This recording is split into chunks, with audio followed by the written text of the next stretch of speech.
नमस्कार, मैं हूं आपके साथ पूर्णिमा मिश्रा। हमारे खास प्रोग्राम क्या कहते हैं नरेंद्र मोदी में आज आपको सुनवाएंगे पीएम मोदी का वो ऐतिहासिक भाषण जो उन्होंने 20 जून 2022 को मैसूर में दिया।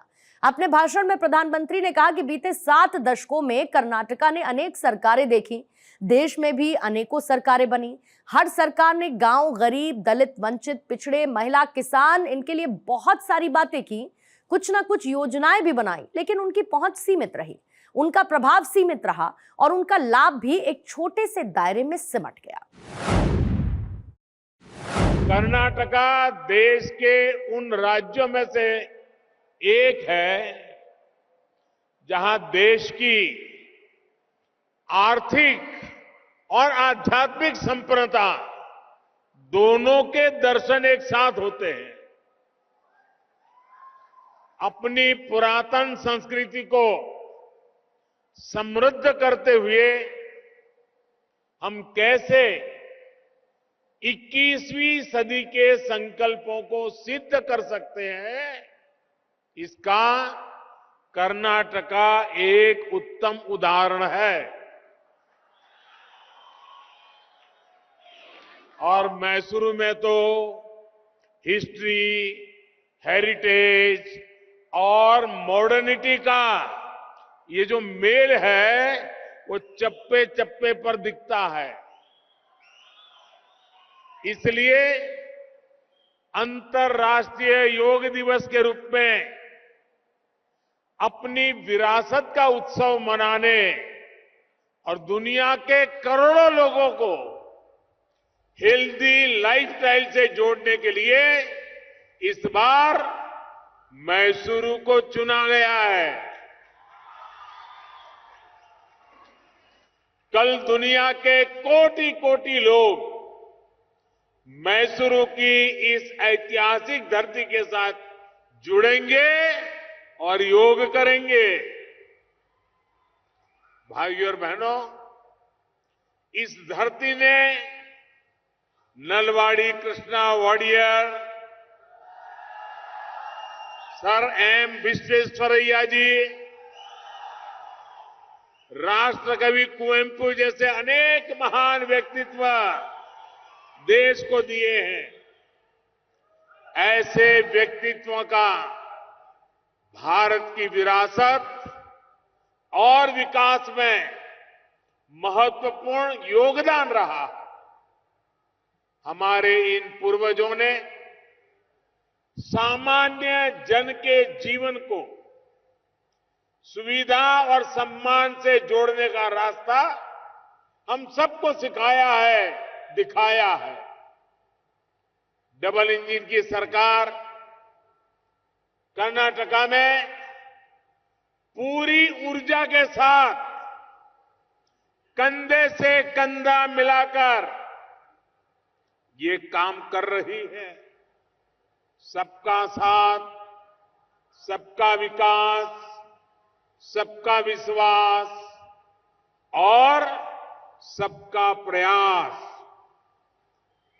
आज हम यहां मैसूरू में भी अनुभव कर रहे हैं। थोड़ी देर पहले सरकार की जन कल्याण की अनेक योजनाओं के लाभार्थियों से मैंने बातें की और जरा यहां मंच पर आने में मुझे देरी भी इसलिए हुई क्योंकि उनके पास इतना कहने को था और मुझे भी उनसे सुनने में बहुत मजा आ रहा था। तो काफी देर मैं उन्हीं के साथ गप्पे मार रहा था और इसके कारण यहां भी ऊपर थोड़ा देर से आया। लेकिन उन लोगों ने जो बातें बताई और जो साथी बोल नहीं सकते, उनकी समस्याओं को दूर करने के लिए, उनके इलाज के लिए बेहतर रिसर्च को प्रोत्साहित करने वाले सेंटर का आज यहां लोकार्पण भी किया गया है। मैसूरू कोचिंग कॉम्प्लेक्स प्रोजेक्ट के शिलान्यास से मैसूरू का रेलवे स्टेशन आधुनिक होगा, यहां की रेल कनेक्टिविटी सशक्त होगी। मैसूरू के मेरे प्यारे भाइयों बहनों, ये वर्ष आजादी का 75वां वर्ष है। बीते 7 दशकों में कर्नाटका ने अनेक सरकारें देखी। देश में भी अनेकों सरकारें बनी। हर सरकार ने गांव, गरीब, दलित, वंचित, पिछड़े, महिला, किसान, इनके लिए बहुत सारी बातें की, कुछ ना कुछ योजनाएं भी बनाई, लेकिन उनकी पहुंच सीमित रही, उनका प्रभाव सीमित रहा, उनका लाभ भी एक छोटे से दायरे में सिमट गया। 2014 में जब आपने हमें दिल्ली में अवसर दिया तो हमने पुरानी रीत रस्म को, तरीकों को बदलने का फैसला किया। हमने सरकारी लाभ को, सरकारी योजनाओं को हर व्यक्ति, हर वर्ग तक पहुंचाने के लिए जो उसके हकदार थे उसे उसका हक का मिलना चाहिए, इसके लिए मिशन मोड पर काम शुरू किया। भाइयों बहनों, बीते 8 सालों में हमने गरीब कल्याण की योजनाओं का व्यापक विस्तार किया है। पहले जहां वो सिर्फ एक राज्य की सीमा तक सीमित रहती थी, अब उनको पूरे देश के लिए सुलभ कर दिया है। अब जैसे one nation one ration card है। बीते 2 वर्षों से कर्नाटका के 4.25 करोड़ से अधिक गरीबों को मुफ्त राशन की सुविधा मिल रही है। अगर कर्नाटका का कोई व्यक्ति दूसरे राज्यों में भी कामकाज के लिए गया है तो one nation one ration card के तहत ये सुविधा वहां भी मिलेगी। इसी प्रकार आयुष्मान भारत योजना का लाभ पूरे देश से मिल रहा है। इस योजना की मदद से कर्नाटका के 29 लाख गरीब मरीज अब तक मुफ्त इलाज करा चुके हैं। इससे गरीबों के 4,000 करोड़ रुपए बचे हैं।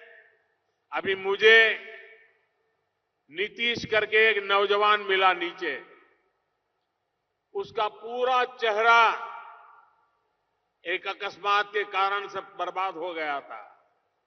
आयुष्मान कार्ड के कारण उसको नई जिंदगी मिली।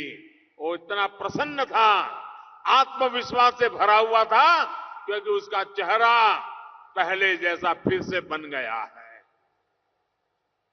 उसकी बातें सुन के मुझे इतना संतोष हुआ कि सरकार के पाई का उपयोग गरीब की जिंदगी में कैसे नया आत्मविश्वास भरता है, नई ताकत भरता है, नए संकल्प लेने का सामर्थ्य भरता है। साथियों, जो खर्च हम कर रहे हैं,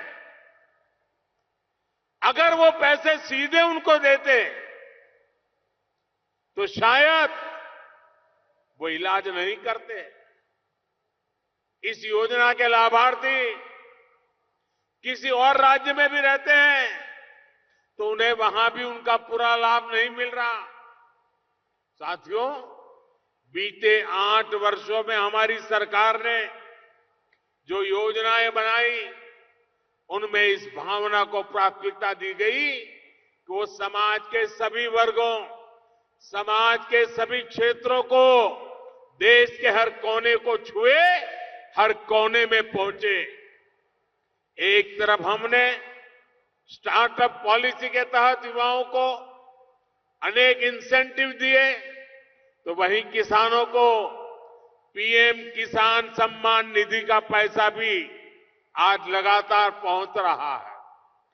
पीएम किसान निधि के तहत कर्नाटका के 56 लाख से ज्यादा छोटे किसानों को अब तक लगभग 10,000 करोड़ रुपए उनके खाते में पहुंच चुके हैं।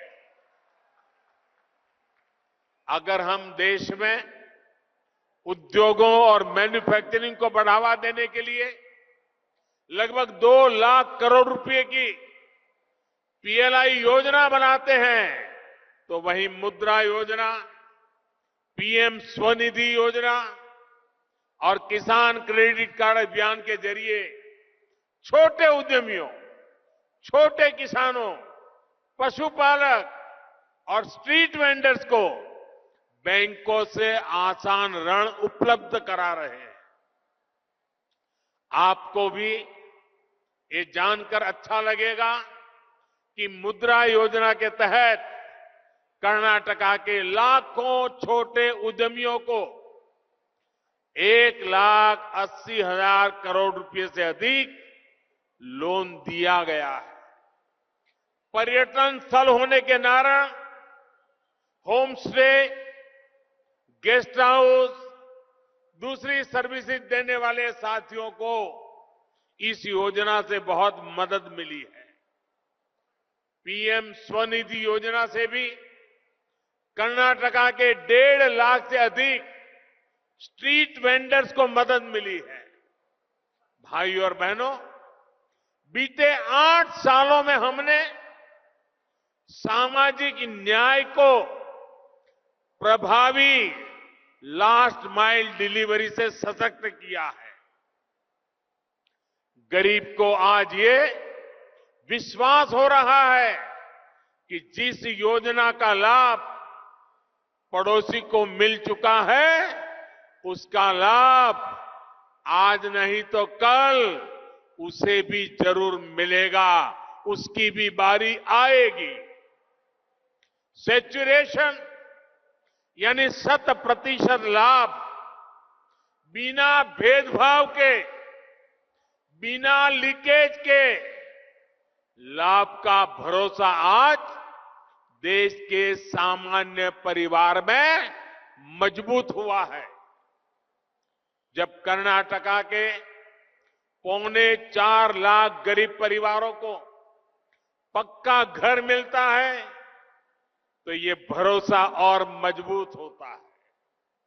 जब कर्नाटका के 50 लाख से ज्यादा परिवारों को पहली बार पाइप से पानी मिलने लगता है, तब ये भरोसा और बढ़ता है। जब गरीब मूल सुविधाओं की चिंता से मुक्त होता है, तब वो राष्ट्र के विकास में अधिक उत्साह के साथ जुड़ता है। भाइयों और बहनों, आजादी के अमृत काल में भारत के विकास में सभी की भागीदारी हो, सबका प्रयास हो, इसके लिए हर जरूरी कदम उठाए जा रहे हैं। हमारे दिव्यांग साथी, उनको कदम कदम पर मुश्किलें उठानी पड़ती थी। हमारी सरकार लगातार प्रयास कर रही है कि हमारे दिव्यांग साथियों की दूसरों पर निर्भरता कम से कम हो। इसलिए हमारी करेंसी में, सिक्कों में दिव्यांगों की सुविधा के लिए नए फीचर जोड़े गए हैं। देश भर में दिव्यांगों की पढ़ाई से जुड़े कोर्स को अधिक समृद्ध किया जा रहा है। सार्वजनिक स्थानों को बसों, रेलों और दूसरे दफ्तरों को दिव्यांगों के लिए फ्रेंडली बनाने पर बल दिया जा रहा है। दिव्यांगों को एक स्थान से दूसरे स्थान पर जाने के बाद दिक्कत कम हो, इसलिए कॉमन साइन लैंग्वेज भी विकसित की गई है।